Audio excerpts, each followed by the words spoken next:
मध्य प्रदेश को चौथी Vande Bharat express train मिली है और प्रधानमंत्री नरेंद्र मोदी ने वंदे भारत एक्सप्रेस को वर्चुअली हरी झंडी दिखाई। ये ट्रेन खजुराहो से चलकर हजरत निजामुद्दीन दिल्ली तक आएगी और ट्रेन के शुभारंभ के मौके पर खजुराहो में सांसद बी डी शर्मा भी उपस्थित हैं और इधर भोपाल रेलवे स्टेशन पर आयोजित कार्यक्रम में डॉक्टर मोहन यादव शामिल हुए।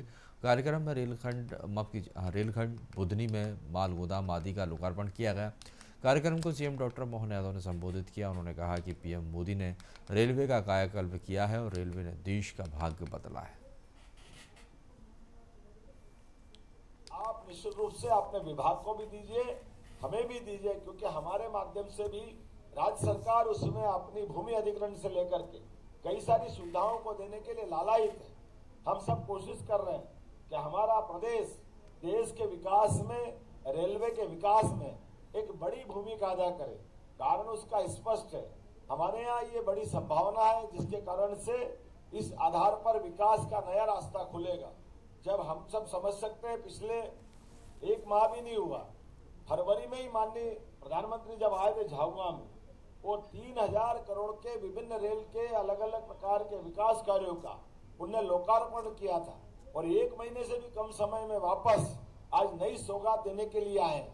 ये आने का मतलब ही है, उनका संकल्प है आजादी के अमृत काल में भारत को दुनिया के सबसे सशक्त देश स्थापित करना।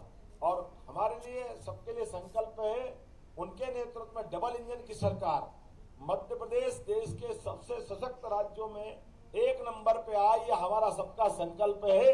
हम और आप मिलकर के इन सारे कामों को इसी प्रकार से अच्छे ढंग से लोकार्पित करते रहेंगे।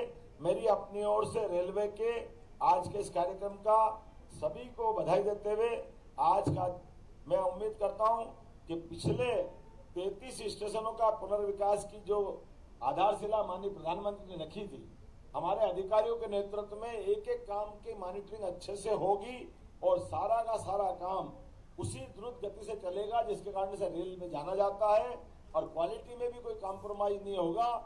प्रधानमंत्री जी जब कहते हैं कि भारत को यदि सबसे बड़ी अर्थव्यवस्था बनाना है, यदि आने वाले 5 वर्षों में तीसरे नंबर की अर्थव्यवस्था की ऊंचाई तक पहुंचाना है और 2047 तक भारत को दुनिया की सबसे नंबर 1 की अर्थव्यवस्था बनाकर आर्थिक महाशक्ति बनाना है और समृद्धशाली देश बनाना है, तो उसके लिए हमें इंफ्रास्ट्रक्चर को बहुत ही मजबूती प्रदान करनी पड़ेगी। इंफ्रास्ट्रक्चर को मजबूत करने की दिशा में चाहे हाईवेज हों, चाहे एयरपोर्ट हों, चाहे रेलवेज हों, उन पे जो काम हो रहा है वो ऐतिहासिक है, वो अभूतपूर्व है।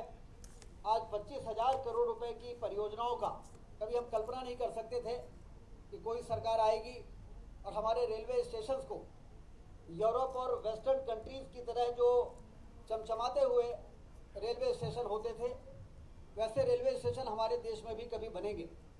हमारे यहाँ तो रेलवे स्टेशनों में गंदगी का अंबार होता था और नाक में रुमाल लगा के निकलना पड़ता था, लेकिन आज हम देख रहे हैं रानी कमलापति स्टेशन किसी एयरपोर्ट से कम नहीं है। और सिर्फ रानी कमलापति भोपाल का ही नहीं, देश के जितने रेलवे स्टेशन हैं, कहीं 50 करोड़ का काम हो रहा है, कहीं 100 करोड़ का हो रहा है, कहीं 200 करोड़ का हो रहा है। इतनी बड़ी धनराशि इंफ्रास्ट्रक्चर में और वहीं दूसरी ओर रेलवे की लाइनों के विस्तार में, रेलवे ओवरब्रिज में जो खर्च करने का काम मोदी जी ने किया है, लोगों को ये भरोसा हो गया है कि आने वाले 5 वर्षों में भारत